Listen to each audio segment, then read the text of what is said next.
Hello everyone, welcome to the video series on RRB Pharmacist model paper. So మనము part 1లో 1 to 20 questions చూసాం. ఈ పార్ట్లో 21 to 40 questions వరకు చూద్దాం. ఓకే, సో మీకు కేర్ఫుల్గా వినండి, ఈచ్ అండ్ ఎవ్రీ ఆప్షన్ కూడా ఎక్స్ప్లెయిన్ చేస్తాను. ఓకే, సో మీరు ఎగ్జామ్ రాసినప్పుడు మీకు చాలా తక్కువ టైం ఉంది కాబట్టి ఈజీగా గుర్తుపెట్టుకుంటారు. దీంట్లోంచి కొన్ని పాయింట్స్ అయినా మీకు ఎగ్జామ్ పాయింట్ ఆఫ్ వ్యూలో కవర్ అవ్వచ్చు. సో ఎక్కువ క్వశ్చన్స్ని కొన్ని ఫార్మకాలజీ నుంచి వీటి నుంచి కవర్ చేశాను, ఎందుకంటే అవి మీరే అక్కడ ఎక్కువ కన్ఫ్యూజ్ అయ్యే ఛాన్సెస్ ఉన్నాయి కాబట్టి. ఓకే, సో కేర్ఫుల్గా వినండి. So question number 21, which of the following is not a beta lactam antibiotic అన్నారు. సో బీటా లాక్టమ్ రింగ్ ఉండే యాంటీబయాటిక్ అనమాట యాక్చువల్గా ఇవి. So penicillins beta lactam antibiotic, cephalosporins beta lactam యాంటీబయాటిక్సే. ఓకే, కార్బిపినమ్స్ కూడా బీటా లాక్టమ్ యాంటీబయాటిక్స్. బట్ అడిగింది not a beta lactam అన్నారు. So ఇక్కడ answer is streptomycin. Okay, so streptomycin అనేది అమైనోగ్లైకోసైడ్ యాంటీబయాటిక్, ఇది అమైనోగ్లైకోసైడ్. ఓకే, సో రిమైనింగ్ అన్నీ కూడా beta lactam antibiotics. Question 22, antidote for benzodiazepine poisoning. So ఈ question already part 1లో కూడా దీని రిలవెంట్ క్వశ్చన్ వచ్చింది. ఓకే, మళ్ళీ ఇచ్చాను ఎందుకంటే మీకు రీకాల్ చేద్దామని, ఇంపార్టెంట్. ఒకసారి చూడండి, బెంజోడయాజపైన్ పాయిజనింగ్లో మనం యూజ్ చేసే డ్రగ్ ఫ్లమాజినిల్. సో రిమైనింగ్ ఆప్షన్స్ కూడా ఒకసారి చూడండి. సో అట్రోపన్ ఎక్కడ యూజ్ చేస్తాం మనము? ఆర్గోనోపాస్పరస్ పాయిజనింగ్లో యూజ్ చేస్తాం. నెలాక్సోని మనం మార్ఫిన్ పాయిజనింగ్లో యూజ్ చేస్తాం. ఓకే, సో డైమార్ క్యాప్రాల్ మనం ఎక్కడ యూజ్ చేస్తామంటే హెవీ మెటల్ పాయిజనింగ్లో యూజ్ చేస్తాం. హెవీ మెటల్ పాయిజనింగ్లో యూజ్ చేస్తాం. ఓకే, సో డైమార్ క్యాప్రాల్నే మనము బాల్ అని కూడా అంటారు యాక్చువల్గా దీన్ని. Okay, BAL British anti lewisite, it's a antidote for heavy metal poisoning. Next question 23, the basic unit of kidney, ఇది direct question. Okay, so answer is nephron. So మిగతా చూడండి, ఆల్వియోలై ఎక్కడ ఉంటుంది మనకి? సో లంగ్స్లో ఉంటుంది. గ్లోమరులస్ కూడా కిడ్నీలో ఉంటుంది. బ్రాంక్యూల్స్ కూడా మనకి లంగ్స్లో ఉంటుంది. ఇది actually anatomy question. Next question number 24, bioequivalence studies are mainly conducted for అన్నారు. So answer is for generic drugs.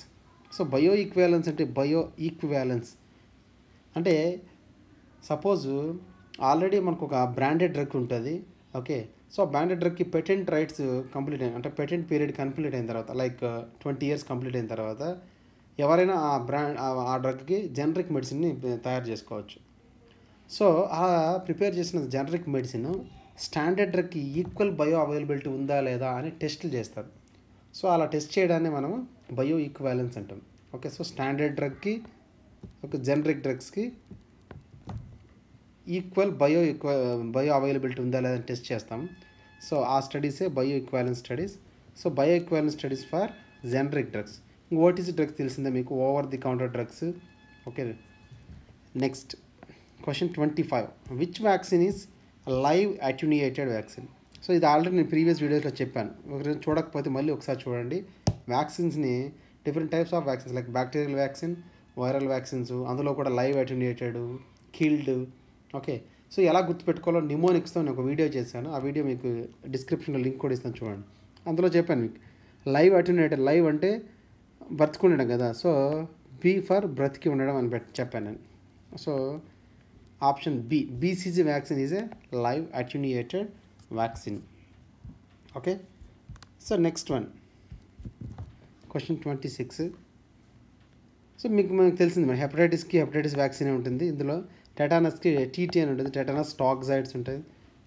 ర్యాబిస్కి anti rabies vaccine ARV ఉంటుంది.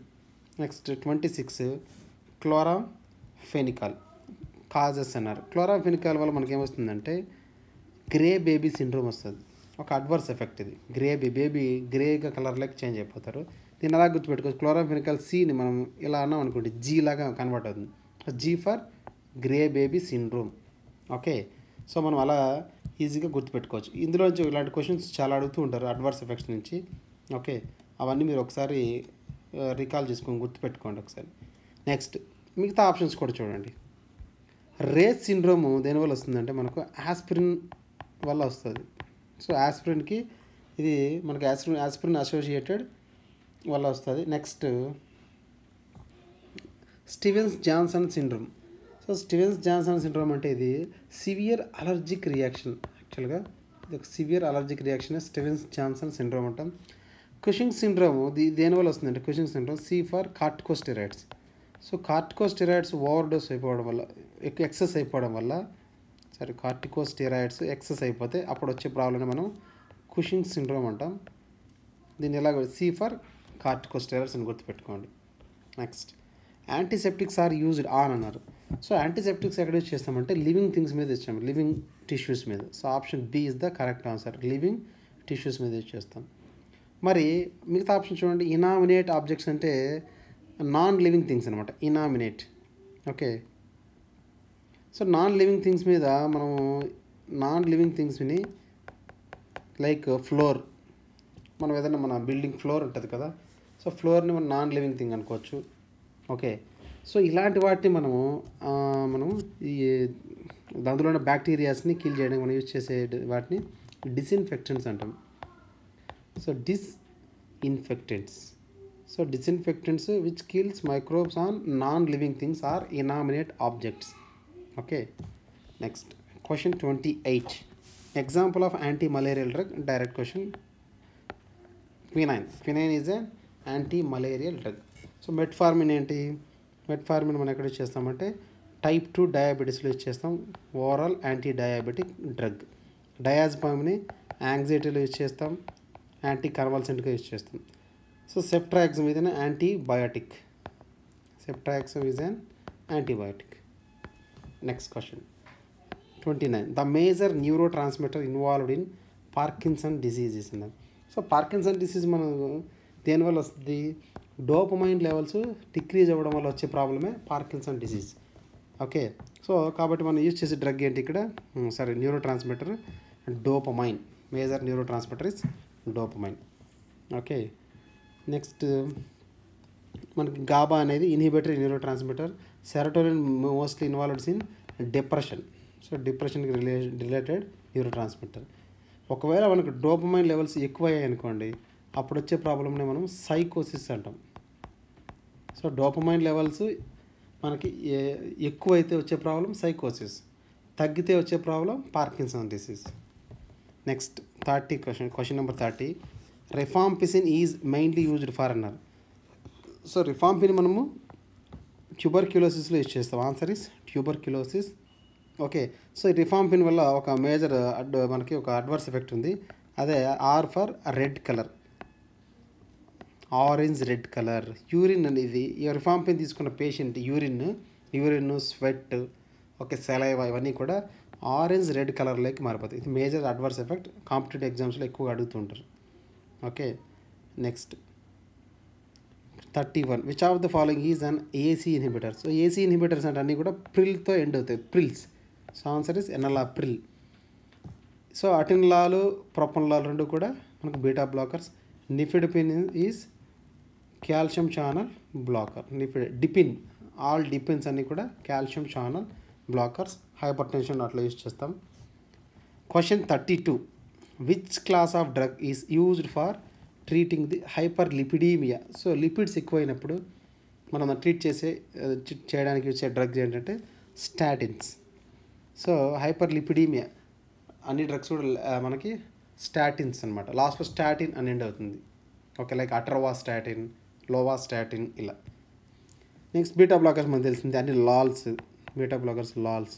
డయాబెటిక్స్ చాలా. ఏసీ ఇన్హిబిటర్స్ అన్నీ కూడా which ends with pril, captopril, enalapril ఇలా.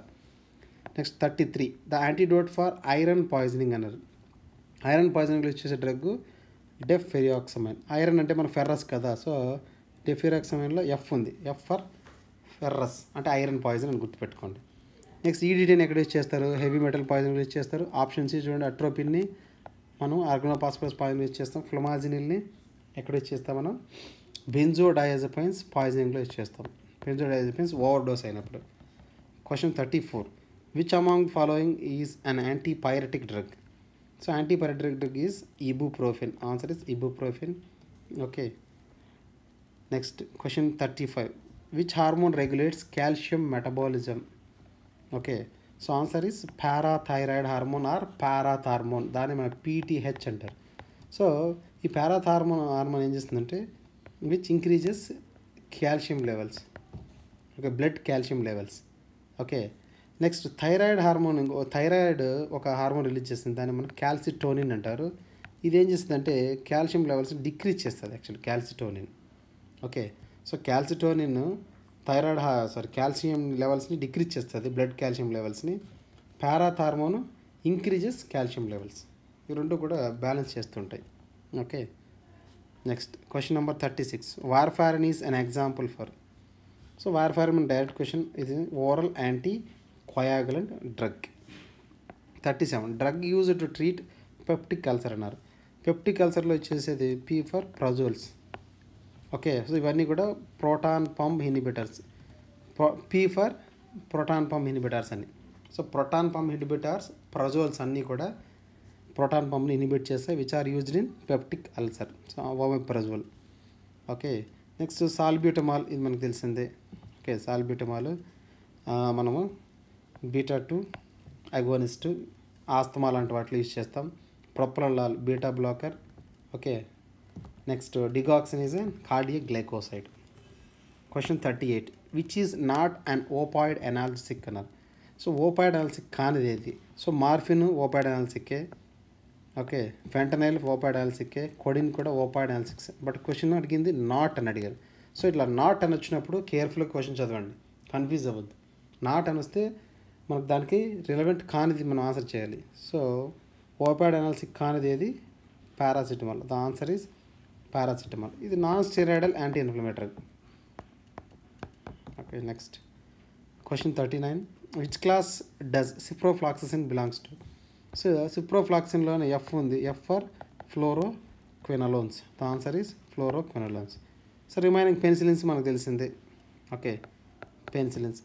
మ్యాక్రోలైడ్ antibiotics, దీనికి already నేను ఒక video చేశాను. మీ కార్ అని ఒక కోడ్ ఉంటుంది, macrolide antibiotics. So M for macrolide, E for erythromycin, C for clarithromycin, A for azithromycin, R for roxithromycin. Okay, cephalosporins ఇవి beta lactam antibiotics తెలిసింది. ఓకే, సో ఇవన్నీ కూడా బీటాలాక్టమ్ యాంటీబయాటిక్స్ ఎలా పనిచేస్తాయి?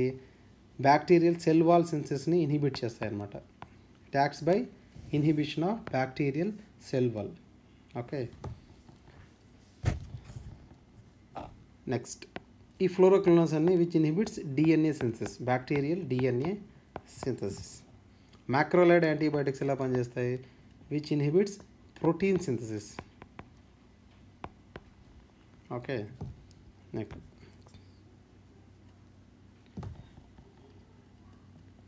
40th question. Which vitamin deficiency causes scurvy అన్నారు. So స్కర్వీలో మనకి C ఉంది. So C for vitamin C అని. So vitamin C deficiency causes scurvy. Next vitamin A వల్ల ఏ ప్రాబ్లం వస్తుందంటే మనకి వైటమిన్ ఏ వల్ల నైట్ బ్లైండ్నెస్ వస్తుంది. సో నైట్ బ్లైండ్నెస్ వస్తుంది. ఓకే, వైటమిన్ బి డెఫిషియన్సీ వల్ల ఏమొస్తుంది? వైటమిన్ బి ఈజ్ థయామిన్ వల్ల డెఫిషియన్సీ వల్ల మనకు వచ్చే problem beri. Next D, vitamin D వల్ల చిల్డ్రన్స్లో ఏమొస్తుందంటే రికెట్స్ అనే ప్రాబ్లం వస్తుంది, బోన్ వీక్నెస్.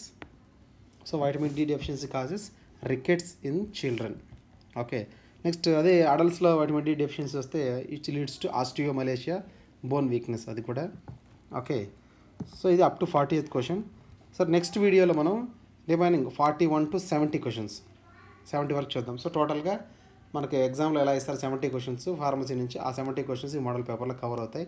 సో నెక్స్ట్ వీడియోలో మనం 41 to 70 అంటే 30 క్వశ్చన్స్ని కవర్ చేద్దాం. Okay, so all the best for your exam.